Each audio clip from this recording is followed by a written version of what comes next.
अगर आप कहते तो मैं लक्ष्मण को थोड़ा जनकपुर दिखाता। और देखिए बड़ी सुंदर बात मैं आप लोगों को बताने जा रहा हूं।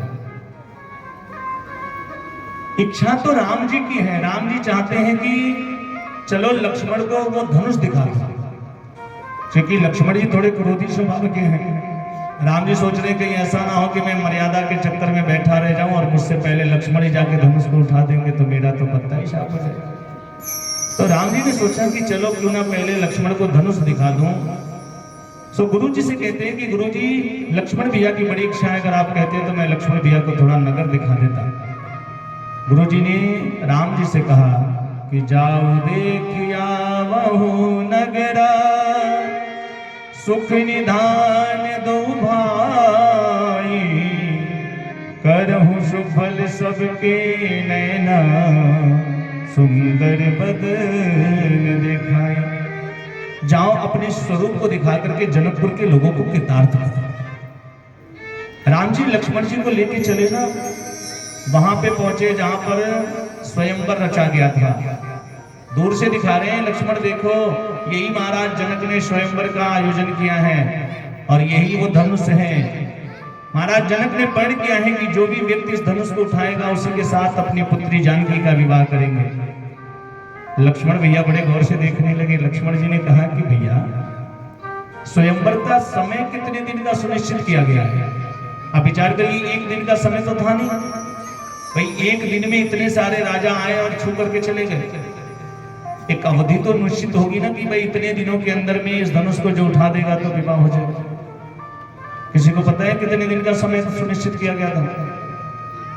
1 वर्ष का प्रमाण मिलता है। 1 वर्ष का समय सुनिश्चित किया गया था। लक्ष्मण जी ने कहा कि भैया 1 वर्ष पूरा होने में कितने दिन बचे हैं? जिस समय राम और लक्ष्मण वहां पहुंचे हैं ना, तो मात्र 2 दिन शेष बचे थे। राम जी ने कहा कि भाई मात्र 2 दिन बचा है। लक्ष्मण भैया बड़े ध्यान से देखने लगे, बोले भैया इतना बड़ा धनुआ है भी नहीं कि कोई उठा नहीं पाया आज तक। राम जी ने कहा अरे बड़े बड़े राजा लोग आए, कोई उठाना तो दूर की बात है, हिला भी नहीं पाया। लक्ष्मण जी ने कहा भैया इतना बड़ा धनुष है भी नहीं कि कोई उठा ना पाए। राम जी सोच रहे इसीलिए तो तुमको पहले दिखा रहा हूं कि तुम जाके मत उठा दो। इधर स्वयंवर पे थोड़ा सा हम लोग समय देंगे सज्जनों। महाराज जनक ने स्वयंवर की घोषणा की। लिखा है कि भूप सहस से कहीं बारा लगे उठावन, तरही न टाढ़ा। अब विचार करिए कि एक धनुष है, भूप मने राजा, सहस्त्र मने 1000 और 10 मने 10,000। तो क्या 10,000 राजा एक धनुष को एक साथ कैसे उठा सकते हैं? जरा विचार करिए भाई। धनुष को पकड़ने के लिए जगह भी तो होना चाहिए उसमें। 10,000 राजा कहां पकड़ेंगे? और मान लीजिए कि 10,000 राजाओं ने मिलकर के अगर धनुष को उठा दिया तो जानकी तो एक ही है ना, फिर विवाह किसके साथ में होगा? यहाँ पे मतलब ये है कि 10,000 राजा, एक दिन में 10,000 राजा आते हैं और एक एक करके जाते हैं, धनुष को उठाने का प्रयत्न करते हैं, लेकिन धनुष उठता नहीं। अब यहाँ पे सबसे मजे की बात यह है सच कि जो भी राजा लोग आते हैं, जो काम राजाओं को पहले करना चाहिए वो काम बाद में करते हैं। हम लोग जब कोई शुभ कार्य करने जाते हैं तो सबसे पहले क्या करते हैं? अपने इष्ट देव का ध्यान करते हैं। अपने इष्ट देव को प्रणाम करके कहते हैं कि भगवान हम ये काम करने जा रहे हैं, आप इसमें मेरी सहायता करिएगा, ये काम पूर्ण हो जाए। यहाँ राजा लोग क्या कर रहे हैं? अपने इष्ट देव को बाद में प्रणाम करते हैं। परिकरी बांध चले अकुलाई, पहले अकुला करके जा रहे। मान लीजिए बीच में धनुष रखा है, 10,000 राजा बैठे हैं, तो एक राजा सोच रहे हैं कि कहीं ऐसा ना हो कि हई जात में तो ये धनुष उठा दिया तो हमारा नंबर भी नहीं है, इसलिए सब लोग अकुला करके जल्दी हमारा नंबर आ जाए। परिकरी बांध चले अकुलाई, और जब धनुष के लगे जाते हैं तब उनके भगवान के याद आता। उनके जो भी इष्ट देव हो अपने इष्ट देव से कहते हैं कि हे भगवान धनुष हमसे उठे।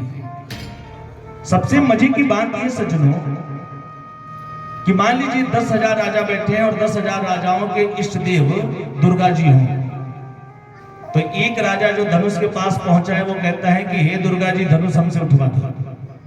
और इधर जो 9,999 राजा बैठे हो कहते हैं हे दुर्गा जी इनसे मत उठवाइए, काहे कि अगर ये धनुष उठा लिया तो हमारा नंबर भी नहीं रहेगा।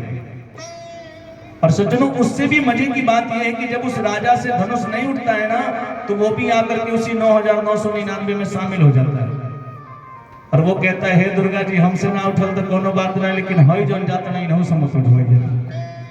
अब विचार करिए धनुष उठेगा कैसे।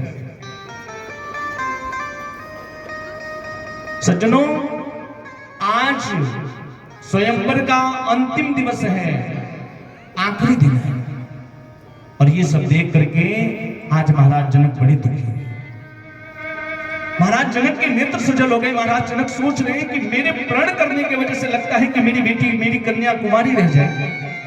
अगर मेरी बेटी का विवाह नहीं हुआ ना, तो लोग यही कहेंगे कि महाराज जनक ने ऐसा प्रण किया जिसकी वजह से उनकी बेटी कुमारी रह गई। और यदि मुझे पता होता, हे देश देश के राजागण, हम किसे कहें बलशाली है, और मुझको तो ऐसा लगता है ये पृथ्वी वीरों से खाली है।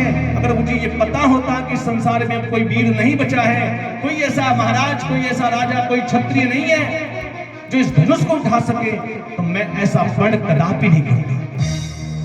आज महाराज जनक उदास होकर के, दुखी होकर के रुदन कर रहे हैं, रो रहे हैं। और सज्जनों उसी धनुष यज्ञ में बाणासुर आता है, रावण भी आया है।